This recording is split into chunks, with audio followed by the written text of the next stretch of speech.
the best of the week on Relevant Radio. Let's take another phone call. This one from Laurie, calling in from Orlando, Florida. Laurie, welcome to The Inner Life. Hi. Thank you for having me. Sure. Welcome. Hello, Laurie. Hi. I was just calling to just share the story. My husband and I, we've been married almost 37 years now. And when we got married, my mom had a daycare center that I worked at as a young person, and both from large families, and assumed that we would have many, many children. And when we started our family, we had 2 miscarriages, and then we had a baby born with a genetic issue, and she survived for 12 days. And we actually held her in our arms as she died. And I remember thinking, God, I don't know what's going on. I know I will understand at some point, but then knew that God had a different plan for us. And as we celebrated her life and had family and friends, I used to tell people that God is using us as an instrument. And yes, he allows suffering, but it's for his greater purpose. And we adopted 2 beautiful children. Our daughter was born a year after we lost our baby, and born on Easter weekend.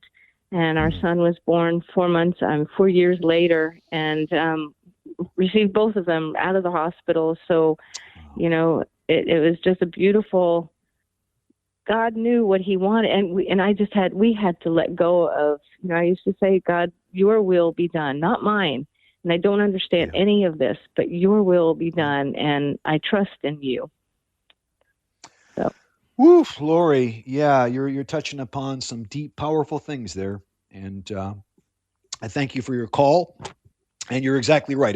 It just chokes me up because these situations, especially with the mystery of infertility, for example, it just seems so mysterious that God would put these desires on people's hearts and then not seemingly satisfy them. But your attitude is exactly what the Christian must have. And praise God for your beautiful family and for your little one who is now in heaven, I'm sure, intercessing for us all. Thank you for that witness. That's the best way to meditate upon the mystery of these words with such stories as that. So thank you for sharing. Laurie, I just have I'm just so moved by your faithful response in the midst of this tremendous suffering to say, God, I don't know what's going on here. That doesn't mean that it doesn't hurt, I'm sure, but yet you trusted. Was there any particular thing that drew you to such a depth of being able to have faith, to trust, even in the midst of such extreme suffering? My mom and dad. I am a cradle Catholic mom. We used to have masses held in our home as my mom and dad have been through a lot. They were married 70 years. My dad just passed away in January, and at 92.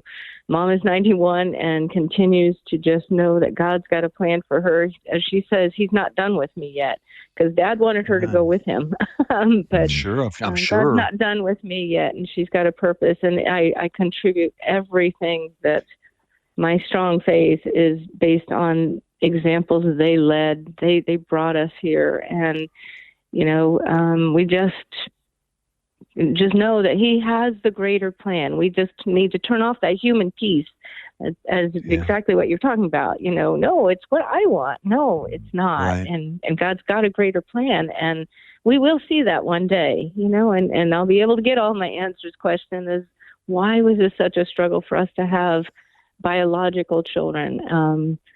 Thank you, Laurie. Very powerful. I just can't thank you enough for calling in, and very, very moving. Yeah. Laurie, thank you so much. Thanks for taking the time to call in and tell us that great story of faith in the midst of suffering, that great story of surrender, which fits in so well today as we contemplate, Father, into your hands I commend my spirit. That was the best of the week on Relevant Radio. The best way to listen to the best of the week is on the Relevant Radio app, free and always free. Download and share the #1 free Catholic app today in the App Store.